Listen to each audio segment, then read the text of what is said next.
Ladies and gentlemen, today I have the pleasure to welcome Miss Erica Walker. Miss Erica Walker is a graduate. Uh, she went to Harvard for African American Studies, and she has her master's from the University of Chicago on social work. And today I have the pleasure to welcome uh, Miss Erica, so we can talk about the African American experience, African American family experience in United States. Miss Erica, thank you very much for joining me on the Human Rights Tree. Thank you so much, Alpha, for inviting me. It's a pleasure to be here today. Thank you. My first question will be, do you consider yourself as African American? If yes, why? I appreciate your question. The short answer to your question is yes, I do consider myself African American. The reason why I personally identify as African American is because both of my parents also identified as Black, African American. My paternal side of the family originated from Mississippi and Georgia. On my paternal family side of the family, we originate from Louisiana and Tennessee and Georgia. But as you probably guessed, there's a lot of migration, right, amongst Black people through all across the South. So those were the most recent points of origin for both sides of my family, but based on genealogy work that I've done over the years, found that they've kind of moved from place to place. So So, that's the basis. were you born in the South, or were you born in Chicago? I myself was born in Chicago. I was born at the University of Chicago. Oh, okay. When did your parents come to Chicago, and why they decided to come to Chicago, or were they born in Chicago? Both of my parents were also born in Chicago. My father was born, I think, at Michael Reese Hospital. My mother was also born on the south side of Chicago. My grandparents, all four of my grandparents were born elsewhere. So on my paternal side of the family, my grandfather was born in Mississippi. And he came from a large family. Part of his family stayed in Mississippi, and the other half migrated as part of the Great Migration to Chicago. When it comes to my grandmother's side, some of her family, they lived in the South, and because of actually racism and other kind of social pressures, they were kind of forced to migrate away and back and up to Chicago. And on my mother's side of the family, my maternal grandmother, was born in Louisiana. And her mother relocated to Chicago when she was very young. And they kind of grew up in the Bronzeville area. And when it comes to my maternal grandfather, he was also born in Tennessee. He was born in the South. And his family migrated north from Tennessee to Chicago. So um, both of my parents are born in Chicago. I'm second generation Chicagoan. So I'm guessing you were born in Chicago and you grew up in the South Side of Chicago. How Yes. was it growing up uh, in the South Side of Chicago? I really appreciate that question. I really loved it. There's a lot to really love about where I grew up. So I grew up in South Shore, which is the lakefront of Chicago. I grew up maybe a block away from Rainbow Beach. And I really loved growing up near the lake. We lived between the metro train tracks and the lakefront. And there at that time there was a lot of kind of change in the neighborhood. It used to be a heavily Jewish neighborhood, and at the time that I was growing up, a lot of those people were moving away, farther out to suburbs, and the neighborhood was becoming more populated with African American and Caribbean people. And so that was my experience growing up. There was lots of activity in the neighborhood. It was very vibrant. It kind of started to go down in terms of business activity and things of that nature towards the late 80s and early 90s. And so South Shore has seen a lot of instability, I think, over the last 30, 40 years. And there's still, of course, there's still hope for rejuvenation when it comes to this area of town. But at the time that I was growing up, it felt pretty stable. You know, there was community and friendship and lots of days spent at the lake. So, the experience of growing up in that area, your neighborhood where you were born, did you any kind of have any idea um, in your back of your mind saying, well, when I grow up, I will move from here? Or it always has been, this is where I was born, this is my neighbor, and I'm going to always stay here? What was the what was the thought in your mind Yeah, as an adolescent? yeah. This is a really great question. So my attitude about my neighborhood changed as I grew older when I was a child. So as I mentioned to you earlier in childhood, I didn't really have a sense of neighborhood kind of being anywhere that I wanted to leave. But like I said, late 80s and early 90s, our family began to experience more community crime. I witnessed community violence. My mother being attacked in broad daylight by gang members. I witnessed that. And we experienced break-ins, things like that. And that made me feel unsafe in my neighborhood. I mostly felt positive about my neighbors, the people that I knew. There was a sense of community, but there was also a sense that amongst our community, there were people who were not community minded and people who didn't care about taking advantage of other neighbors. And that made me feel unsafe. There were certain places in my neighborhood where I did feel safe. For example, the public library was one of my safe havens. We participated in after school programs. And so we knew some of the teachers at local public schools. And we knew other kids that went to other schools, but came to the local public school for the after school programs. So we had some things to do in our neighborhood that helped us still feel a sense of community, but we're witnessing and learning more about the violence that was happening and things that were happening to other people in the community. So there was kind of mixed feelings that I grew about my neighborhood as I got older. I see. We're going to dive into the topic, the Mhm. African American family experience. Sure. Um, we know African was brought here as a slave. How was the dynamic when they came as a slave? Were they able to have a families, or they were just properties? How was the structure of the African American family at that time? So I want to start by just thinking about or talking a little bit about the basis from which people came.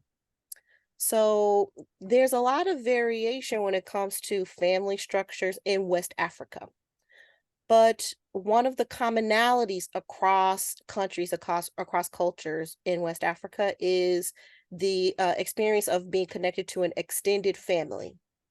That your sense of your village is not strangers, but they're people to whom you are related, cousins, aunts, uncles, first remove, second remove, etc.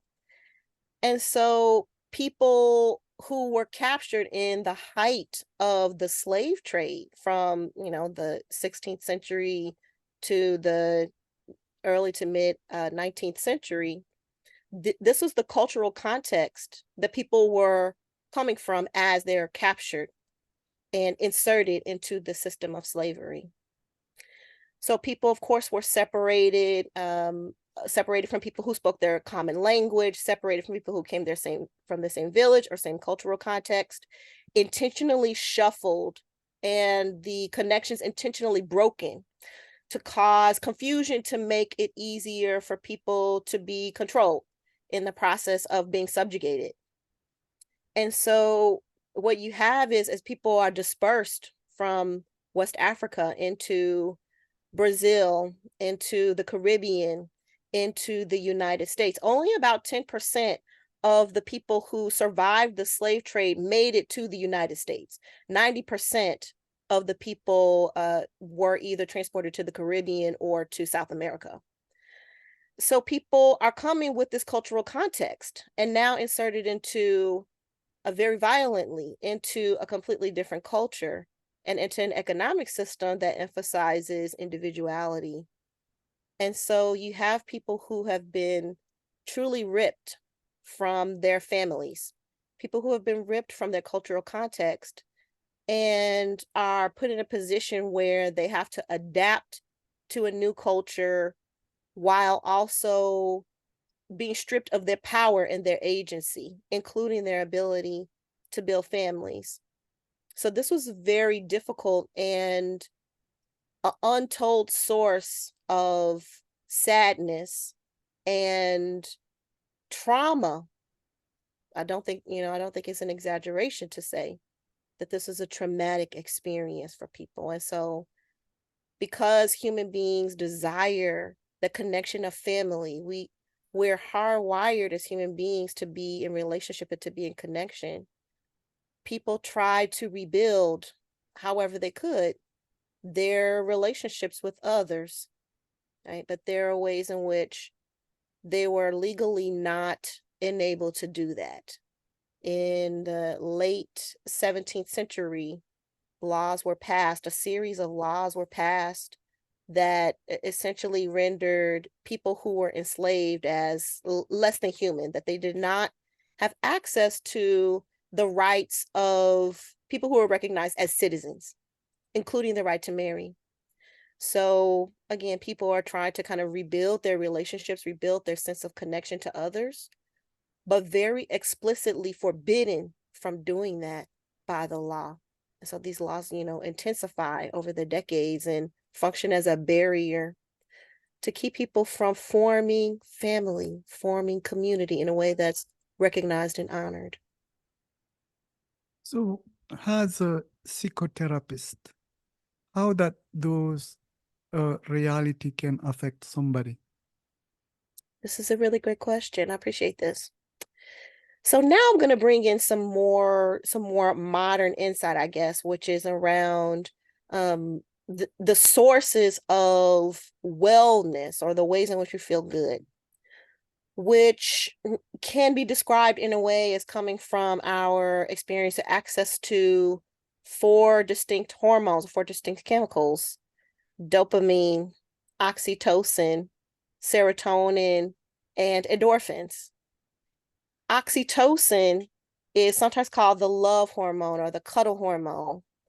This is a hormone that promotes relationship bonding. It's the good feeling that we get when we connect with people that we care about, when we love people who we love and trust. And so by systematically ripping people from their loved ones, and compromising their access to the ability to feel the sense of connection and bonding, right? Generating for people essentially a deficit or deficiency of oxytocin, of dopamine, right? All of these chemicals that we feel when we are more actualized, when we feel like ourselves, when we feel free to express ourselves and connect with others and be with others. So I imagine, and of course, there's no data for this because they didn't necessarily know about how this worked in, 17th, 18th, 19th centuries, etc. But I imagine that many people experience the symptoms associated with deficiency of oxytocin, deficiency of love and connection that we all need, right? Feelings of depression, anxiety, disconnection, dissociation, things of that nature. So, following up, the journey of or the experience of African American Mhm. who lived at certain moment time in Africa, surrounded with families and ethnic, and one day they was brought to America and they lost all that gift they had before, and they end up being seen as properties. Um, I just wonder, when were they allowed to marry? Was it in the time of slavery, or was it when they were free? Okay. So it kind of depends on your definition of marriage. And it really depends on where we're looking at, what time period we're looking at.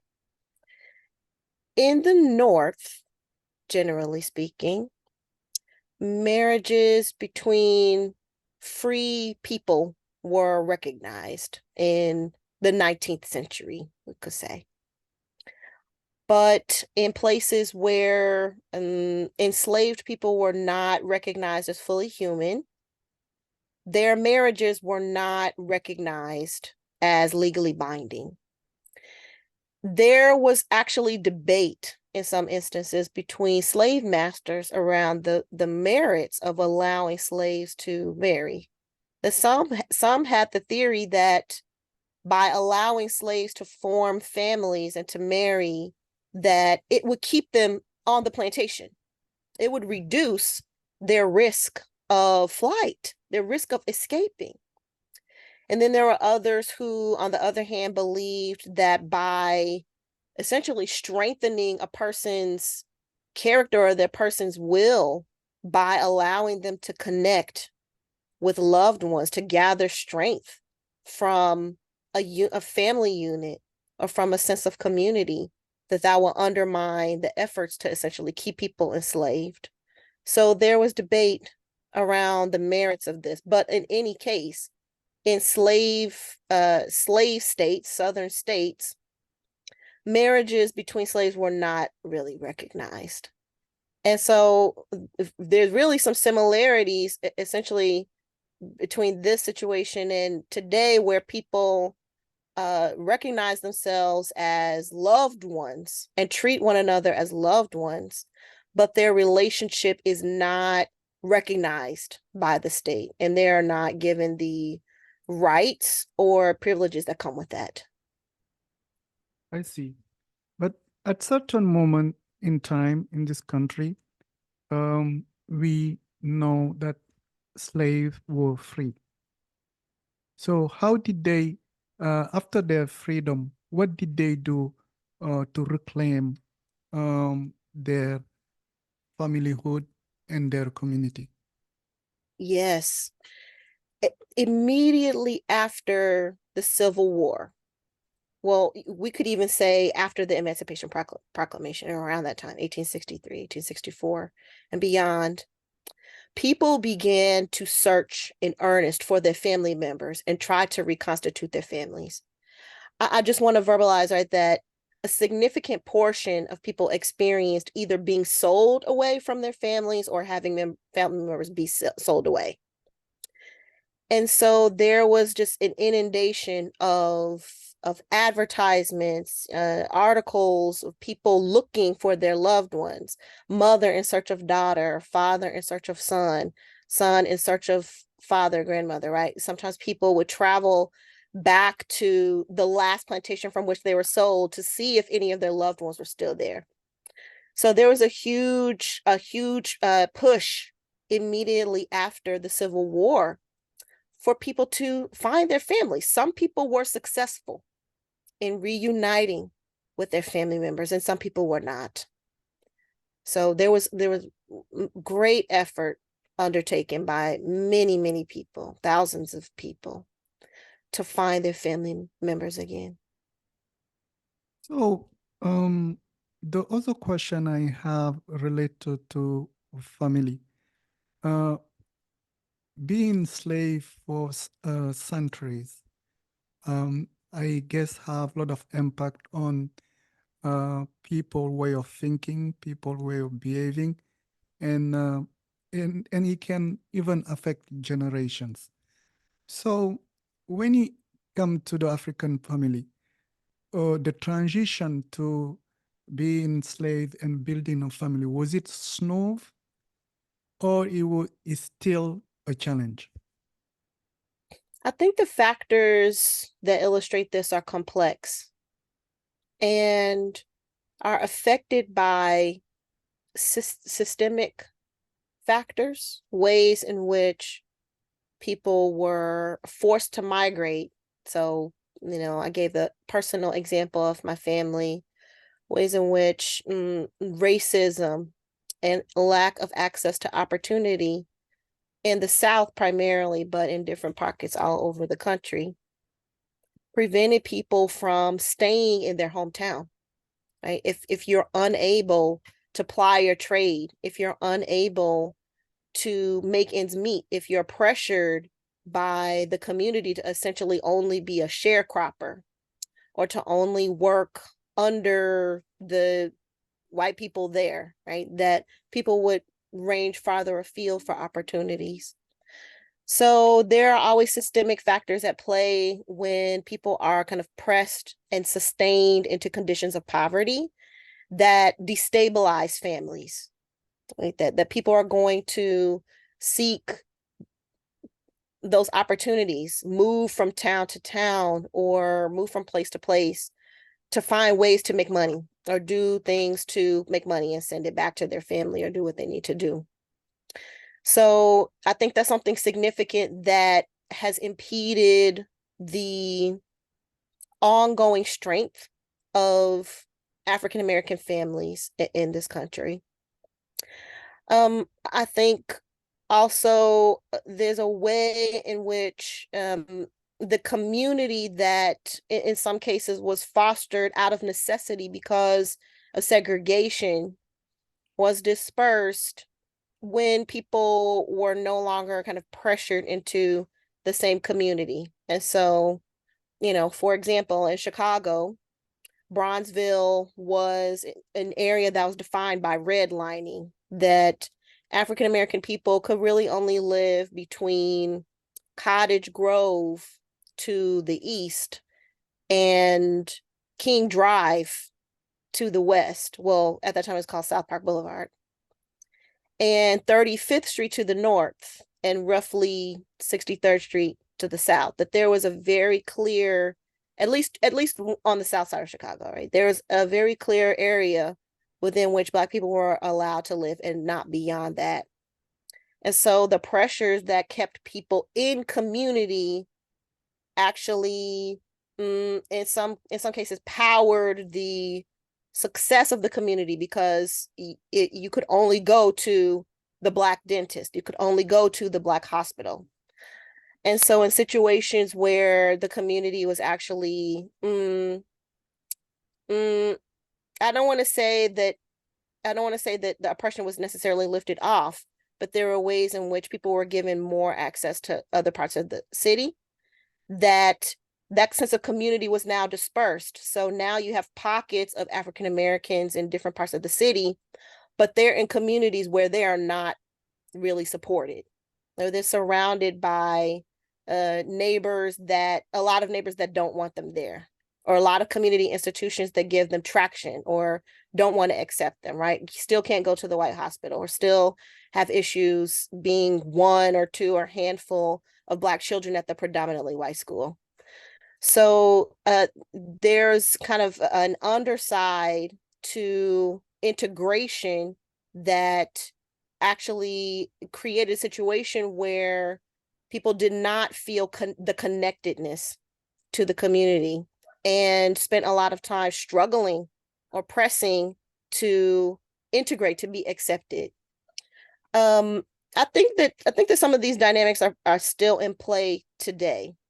And it is really up to individuals how important they see serving their community and forming these connections, how important this really is. For some people, this matters a lot. And so it factors in their decisions in terms of where they live, with whom they work, who they socialize with. And for others, the sense of community is not considered as important. It's more about, let me focus on me. Let me get my success. I'll kind of do whatever I need to do, and are not really community minded. And there's a lot about American culture that positively reinforces that kind of mindset. So I think when it comes to community building, when it comes to strengthening family, at this point, it rests with individuals to see the benefit of belonging to a family, the benefits that come from belonging to community.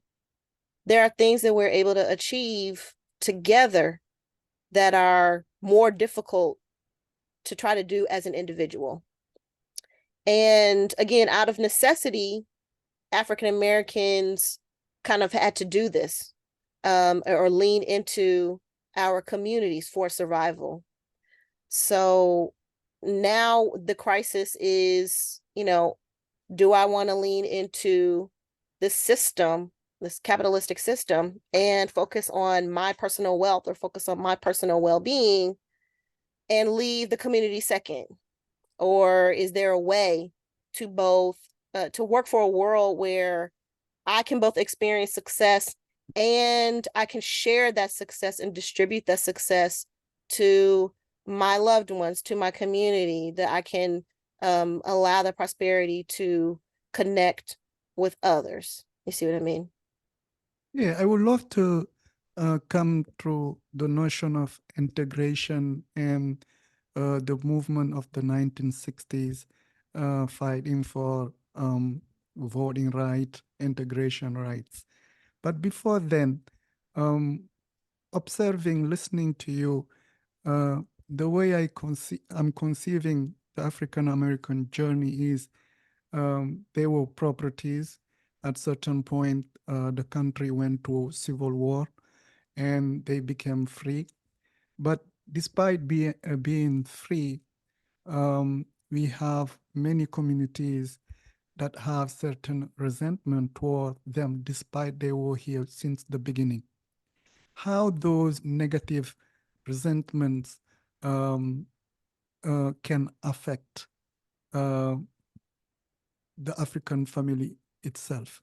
Because as an African, I can, despite I have a similar color, my experience is quite completely different from the African American because I come here as an immigrant. But what kind of feeling, what kind of um, um, sentiment can you have seen people who came here 5 years ago, or people who are here who think who have a resentment toward you people being here for centuries? How that thing can affect you? Mm. I really appreciate this question. I think resentment in general comes from an unexpressed sense of conflict or difference. So what can power that is maybe a sense or an expectation that because we share a similar phenotype or share a similar color, that it is not allowable to say something beyond what feels socially acceptable, to express our true feelings about this. But also there's a sense of contrast, of difference, that right, you said that the experience of someone who is a relatively recent immigrant may not be the same lived experience as someone whose ancestors have been here for centuries. And so knowing that, but maybe having some expectations of what that means that don't line up with reality or what a person is experiencing, can contribute to some resentments there.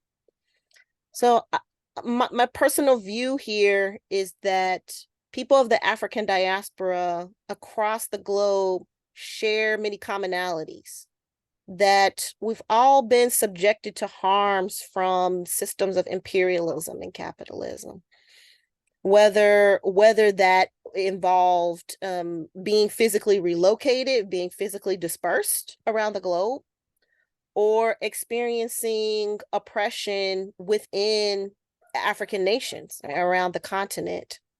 So there's a lot of solidarity, or opportunity anyway, for solidarity amongst people of the African diaspora.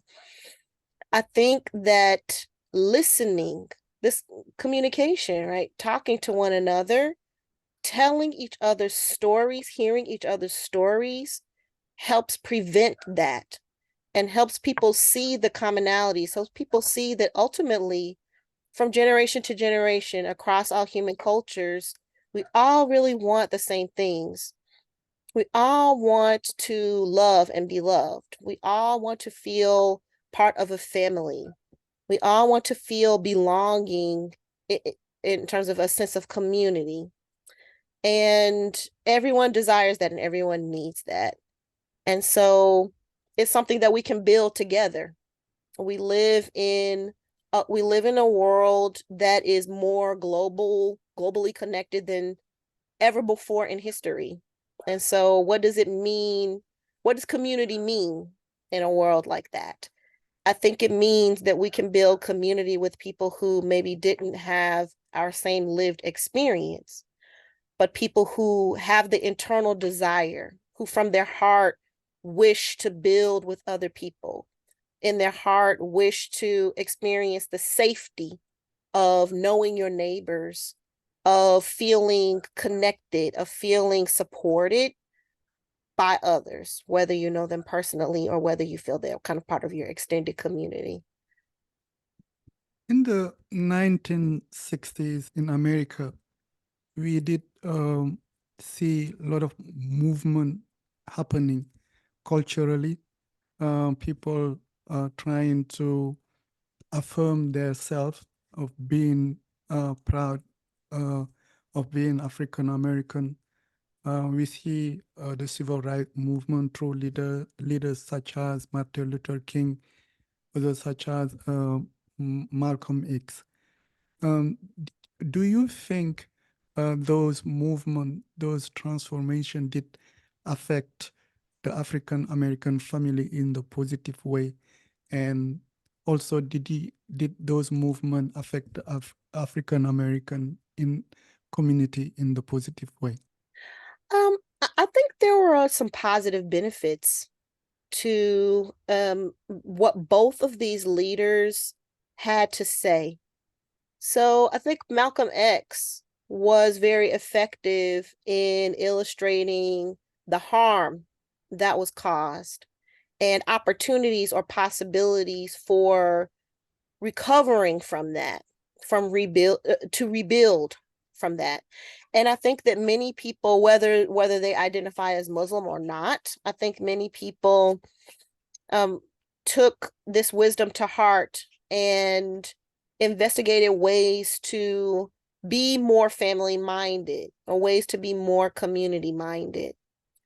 When it comes to Dr. King, I think one of the great examples that Dr. King set was that he didn't see himself above direct action or above kind of doing what was necessary to actually be in the space of change, to talk to people directly, to do the things that he was talking about. And so I think now there's an emphasis when it comes to MLK Day, there's an emphasis for a lot of people on community service, using that day to do something that impacts the community. And I think that that shift or that trend that I've noticed over the years comes directly from the example that he set. I think, both of them were the patriarch of their own family. So they were both people who had their own Black families. And I think that they were people who juggled their desire to inspire others, to make themselves available to the world, with their responsibility or their connections to their own families as fathers, as sons, as uncles, etc. And so it's difficult for someone who's interested in being an activist or agent of change to both give of themselves to the broader world, to the broader community, but also practice what they're talking about by giving themselves to their family, being present for their own families.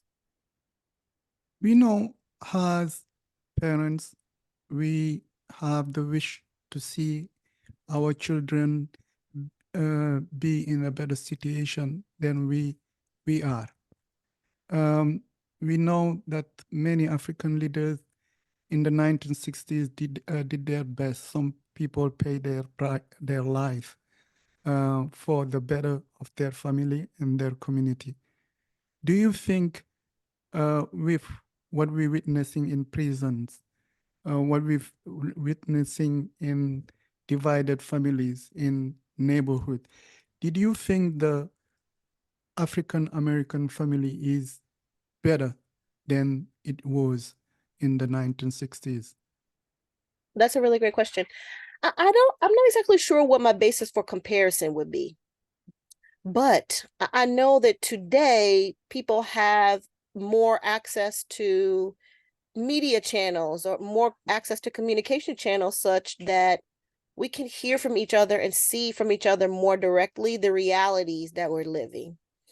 I think that some of the challenges that still exist today were present in the 1960s, families where there maybe is just a single parent, or families where one or both parents are incarcerated, or families where grandparents are stepping in and becoming parents to their grandchildren. I think that those were things that happened around that time in mid 20th century, and those are things that are still happening today. Again, I think there are factors that are important not to overlook that complicate people's ability to stay in relationship and stay in family. When people cope with traumatic experiences through substance use, for example, they're unavailable to their families in really important ways. When people